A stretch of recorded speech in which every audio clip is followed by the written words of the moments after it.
What is up, everybody? Welcome back for episode number 12 of the Front Office. I'm your host and supporter, Inkatan, aka Stephen B. Smith. Today, I'm joined by the Panther LOC captain, Chen, and his first round 12th overall pick, Krausz. Welcome to the podcast, What's boys. up? Happy to be here Thank you today. for having us. All right, so you boys both were in the LOC last year. Is that correct? I was not in the No, LC you were a last rookie. year. You were I was in last year, LSU, right? yep. So, Dylan, what made you want to come back? I think last year my team was a first round exit, and I'm looking for revenge this year. I got a whole new squad, and we're ready to go. And Gil, you're a rookie. What made you want to join? I think I saw everyone playing, and I really saw, there was opportunity to build on the competition level. I saw a lot of people having fun, which is always great, but I thought, the level of play could maybe be a little bit higher. So by getting so many more kids, doubling the size of the league, I think that the league has taken a big step, and I wanted to be part of that. Yeah, and you were the 12th overall pick in the entire draft, 12th in the first round, to Chen. So, Dylan, I want to ask you, what was your game plan going into the draft? And then as the draft went along, what sort of adjustments did you make? Yeah, going into the draft, I texted Gil probably a month before the draft, I'm picking you. And I never told anyone about this because I wanted to keep it on the low. But me and Gil have the best chemistry, I think, in the entire league. We've played with each other since 8th grade. When it comes to the second round, I drafted Noah Kent. If I'm being honest, Noah Kent wasn't on my draft radar because with Noah Kent, his draft stock was so high, and I was never looking at him because I thought there was no chance I would ever get him. So when I saw he was on the board, and I looked at Gil, I was like, yeah, this is our guy for the second. And then when it came to the third, Danny was a projected top of the third round pick, and he ended up falling right to us, and he's a great shooter. Yeah, definitely a well-constructed team. I ranked you guys number 5 in my power rankings on the LOC website. No login required. Go check it out if you haven't already. This is, in my eyes, one of the best LOC teams in terms of just on paper. You got the tall guy, you got your shooter, you got your scorer, you got your hustle guy, defender, who, and Danny Panchip, I actually want to talk about Danny Panchip for a second. Fellow lifetime members, me and Gil are consistent goers. Gil just came from there. Danny's been putting a lot of work. Do you see him, being in contention for 4th man of the year? Yeah, I could speak on this actually. Playing with Danny at Lifetime, I see his potential. Whenever he gets an open three, he hits it, man. And as a 4th man, there's not a lot of people who could do that. I think he's definitely the type of guy who, knows his role, he's gonna be able to get some shots up, but also knows that he's probably gonna have the worst defender on him. So I think he could easily cook the worst defender and he's the top of my 4th year of the man ballot right now. Yeah, definitely, a lot of guys that were drafted in the 3rd round, when they dribble a basketball, they're looking at the ball. Danny's not one of those guys. But I do want to touch on this one part, is that you guys aren't going to be the most physical team. None of you guys are really, I wouldn't call you guys big men, necessarily like a Leo or an Alex Krupkin. So what is going to be your guys' game plan against maybe some of those bigger teams? I think that we all have great chemistry. I think we have a little bit of everything. I think we don't really have any weak points. Like, I guess height could be a weak point, but we've got Noah Kent. He's gonna get boards. We've got Gil and Danny. They're gonna shoot, and I'm gonna be out there facilitating. If I don't score any points one game, but my team wins, like that's fine with me. And I also think if there was an LSU combine, we would see Noah Kent jump up the rankings in terms of vertical jump. 100%. He's got to have a 30-plus inch vertical. So I think getting over those bigger guys might not be too much of an issue for him. Yeah, definitely those volleyball guys have an advantage. Him, Tristan, guys who have been jumping, obviously for an entire season. That's what they do. But I kind of want to go on, this team. You guys are number 5, well-constructed team. Gil, you play in the JBL. You've been playing consistently. Dylan, you've played AU ball your whole life. So how do you guys see your games kind of meshing together? I think Drew is, something that's taught me is to play with your teammates. Every time you play Drew ball, you try to play an individual game. It never works, right? You're always trying to, even this as a great facilitator for Temple Israel Center. You really like to get your teammates involved. And I think that me and Dylan have been doing that for years together since 8th grade travel, and just using that lesson to, put the team together and know that I have to share the ball as much as possible. Yeah, and Dylan, I've said on my Power Rankings article that I think that you could legit be a top 5 player in this league. In terms of just skill, I think you're already top 3. You've played organized basketball for pretty much your entire life. So I know, last year you were on and off with injuries and track, but how do you see your game, developing this year in the LOC after having 1 year under your belt? Yeah, I understand that earlier episodes in the podcast, people have touched on my injury history, and I'm here to address that right now, actually. This year, I'm going to be fully healthy. I'm going to be playing every single game, and I'm going to play to the best of my ability. I know I've had a past of injuries. That's in the past now. It's a whole new ball game now, whole new fresh season, and we're ready to go. Yeah, I am looking forward to it. I like how you said, knock on wood, you'll be healthy. You guys are both going to be in season. You have track, you have baseball. You're going to be making a section run.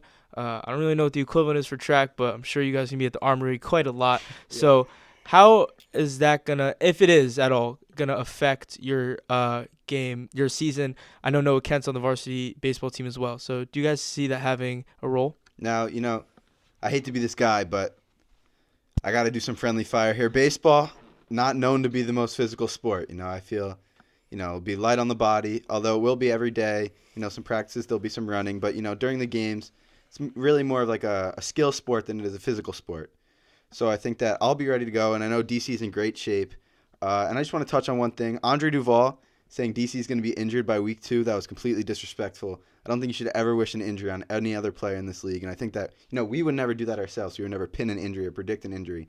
So I think that was disgusting behavior. Yeah. Agreed.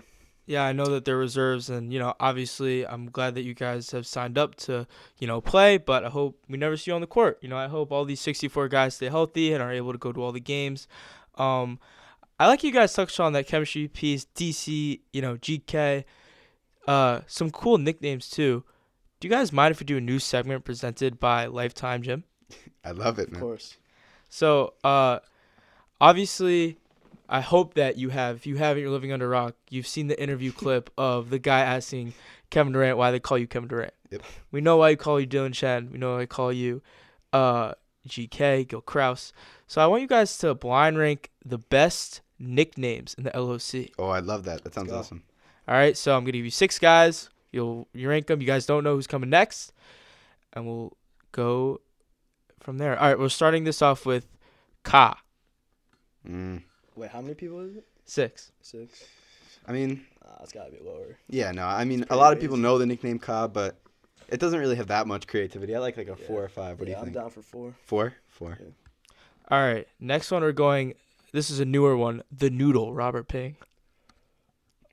I've never heard that one. I like it though. What? Oh my God. If you've been tapped into these podcasts, The noodle? I don't love it considering, like, I know Robert Pang is not that skinny. Like, it's not like he's a twig. I think out of respect for Rob, I'll put it like 6. 6. Yeah, I'll go 6. That's heinous. All right. So right now, where'd you put Colin? 4. We got 4 and Yeah. 6. All right, so 4 and 6. The next one we're gonna go with is Bird. Ooh, iconic. Solid. Yeah, that's been a thing. Is it 1? Is it 1? I mean, I'm trying to think. I think 2 is the Should we best. put it 2 just out of Yeah, hopes yeah. we get something better? All right, so we Yeah, got 2, 2. 4, 6 right now. It's a tough one. It's an All iconic right. one. The next one we're gonna go with is Freed. Mm, It's 3. iconic, but like Yeah, it's not, again, not that normal. creative. Yeah, like it's normal. Freed. It's kind of like Ka. Yeah. I like 3. Yeah, 3. All right, so we need a 5 and a 1. All right, the next one I'm gonna go with is Mikey 3-Ball. The problem is, Mikey does not shoot the 3-ball that well. That's my main issue with this nickname. Yeah, I don't think that's better than Bird. All right, so 5. Yeah, I think 5. Yeah. All right, we're looking for a All bang. right, so your number 1 is one of my personal favorites is G Money. Oh, I like Okay, G yeah. Money. I don't like mind G that. Money. I don't mind that. Yeah, that's perfect. I like that I like ranking. that. actually. G Money at the 1. G Money at the 1. At the Yeah. 1. All right, that's pretty good ranking to me. So we got G Money at the 1, Bird at the 2. Who was 3? Freed. Freed. was the 3. 4. 4 was Ka. 5 was Mikey 3. Mikey 3-Ball, and then Yeah. 6 was the Noodle. All right, so 2 of the guys on that list, the 1 and 2 actually for the nicknames were Eli Curtis and Gavin Wellen. Who don't know, Eli Curtis is Bird, Gavin Wellen is G Money. Mhm. Though they are the Chicken Cutlets, your Right. week 1 matchup. So how do you guys see? I ranked them number 15, recently actually moved down to number 16 in my power rankings, but nobody really saw that. So how do you guys see that game going, week 1? I think if we don't win by 20 plus, it's a failure. Yeah, I think. I mean, there's really no excuse to not win by 20. This is not a good team. They drafted. Maybe you think they looked at the nickname sheet and only drafted based off nicknames. The way that team is construction, Sure. I mean, this team is trash. I'm sorry, it's not gonna be a good game. Wait, we're smoking them 100%. Yeah.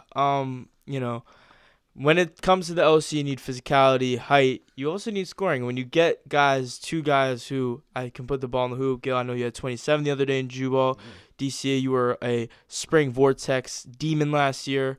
So I kind of want to ask, though, this is a newer thing. Is the front office epidemic started with, some teams going out getting coaches, GMs. You guys have stayed off of that. Is there a reason for that? Is there going to be a front office coming? I talked to Gil about this, yeah. Our goal is one goal only, a ring. No distractions. We don't need a coach. We don't need no GMs. We good. All we need is us 4 in that ring. Yeah, I mean, it's just business. I mean, you look at some of the other teams. I know Nate Lynch in particular is easily distracted. And I don't think that's going to be great for his season. Might, try to get up a couple threes, which won't go in. Maybe go for a dunk, which you can't do. And, just to impress some people. And I don't think that's a good business strategy. Yeah. And then the team that I ranked number 1 also does not have a front office. They're locked in. They're not with any of those distractions. I think that might be my favorite matchup. I think you guys played around week 8 or game 8. That's you versus the intellectuals. That's Max Spencer, Noam Pollock, Avi Stahl, and then Matthew M. Mm-hmm. They also don't have, your typical 4th man. Matthew M doesn't need to look at the ball when he dribbles. Mm-hmm. They got Avi, who's, a really good big man. Noam's a scorer. And then you got Max Spencer, good defender. How would that matchup go? Yeah, this is not a team like the chicken cutlet team. They're a real team. We're going to take them serious. But I still think we're going to edge them out. I don't think they're ready for our shooting. I don't think they're ready for me to drop it off to Noah Kent in the paint. Danny outside, hit some threes. I think we'll edge them out. Yeah, no, I agree with DC. I mean, I have a lot of respect for these guys. I got nothing to say about their captain, their team. I play with Noam Pollock and Jubal. He's a great player. And I know Avi's very athletic. And, they got a squad. And, Matt M., I can't say I've ever seen him play, but I trust that he seems like a pretty athletic kid, and I can trust that he'll be a quality 4th man. So it's just going to come down to, who wants it more. And I think at the end of the day, we're going to want a little bit more. 2 teams that are definitely playing team basketball. Matthew M., Kerrigan native, just like me and you.